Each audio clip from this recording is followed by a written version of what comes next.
ดีครับมื้อนี้ก็มาพอกับเบาใช้เกษตรมื้อนี้ก็สิเอาอาหารมาให้ปลามื้อนี้ก็ฝนตกแห้งเบิดคืนย่านปลาเครียดก็เลยเอาเกลือแกงมาใส่เพื่อให้ปลาได้กินอาหารดีบ่เครียดหลังฝนตกเกลือแกงนี่ก็มีประโยชน์ช่วยรักษาโรคบางชนิดที่มากับน้ำฝนเฮ็ดให้ปลาบ่เครียดปลากินอาหารดีบ่อประมาณ2 x 2 เมตรเราก็ใส่ประมาณจะกำมือหนึ่งพ่นเข้าไปในหัวอาหารเลยฝนตกแห้งเมื่อคืนนี่พายุเข้าตกแห้งเบิดคืนเลยน้ำในบ่อก็เพิ่มขึ้นหลายเติบฝนตกใหม่ๆจังซี่เฮาก็เอาเกลือมาใส่แหน่เพราะว่ามันจะบ่เฮ็ดให้ปลาเครียดแล้วปลาก็สิกินอาหารดีมีประโยชน์ต่อปลาที่เฮาเลี้ยงไว้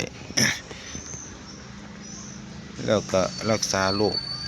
บางตัวที่มากับน้ำฝนเฮ็ดให้ปลาเฮาบ่เป็นโรค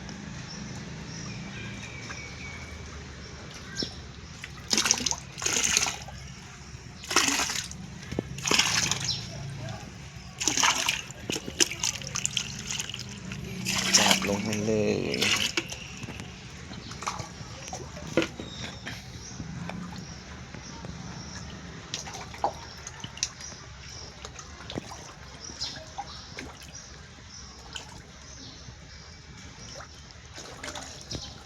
มื้อที่ปล่อยน้ำปลา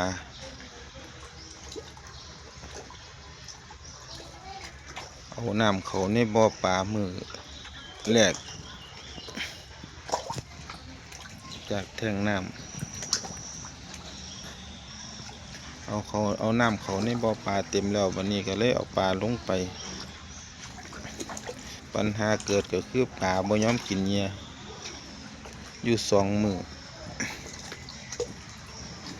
คิดว่าน้ำนี่มันน่าจะเป็นกรดหรือเป็นด่างอีหยังเพราะว่ามันเป็นการเอาน้ำประปามาใส่นี่เลยคิดได้ว่าซื้อสารปรับสภาพน้ำมา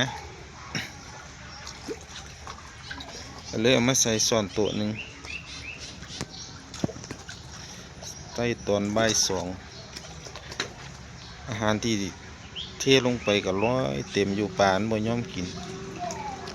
เทตอนบ่าย2สารปรับสภาพน้ำสีฟ้าหลัง5 โมงแรงมาเบิ่งปลามันก็กินเหยื่อเป็นปกติก็เลยคิดว่าน้ำประปาที่ปล่อยลงมานี่มันมีกรดมีด่างอีหยังจากอย่างหนึ่งก็เลยเอาผงมาใส่ปรับสภาพน้ำปลาก็เลยกลับมากินเหยื่อเป็นปกติคิดว่ามันจะตุยแล้วปลาตอนนี้ก็เริ่มกินดีเป็นปกติแล้ว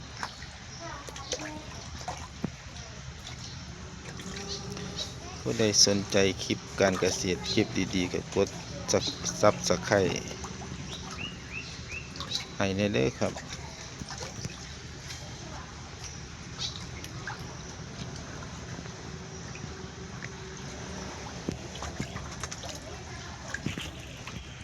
นี่ก็เป็นบ่อกองเศษอาหารกองขี้ปลากองขี้ปลากองขี้ปลากองฝุ่นให้น้ำใสระบบน้ำหมุนเวียนอึดในน้ำเขาใสบ่ขุ่นปานใดบ่จังซี่เขาก็เปิดน้ำหมุนเวียนตั้งแต่เช้าฮอดแลงกลางคืนเขาก็ปิดไว้บ่ได้เปิดเบิดคืนเบิดมื้อกลางคืนเขาก็ปิดไว้ยามมื้อเช้าเขาก็มาเปิดเฮ็ดให้น้ำเขาใส่ปลาก็สิบ่เครียดน้ำเขาก็บ่ต้องเปลี่ยนดุเดือนหนึ่งเขาเปลี่ยนเทื่อนึงก็ได้เพราะว่าปลาหมอเป็นปลาที่ทนน้ำขุ่นมันก็อยู่ได้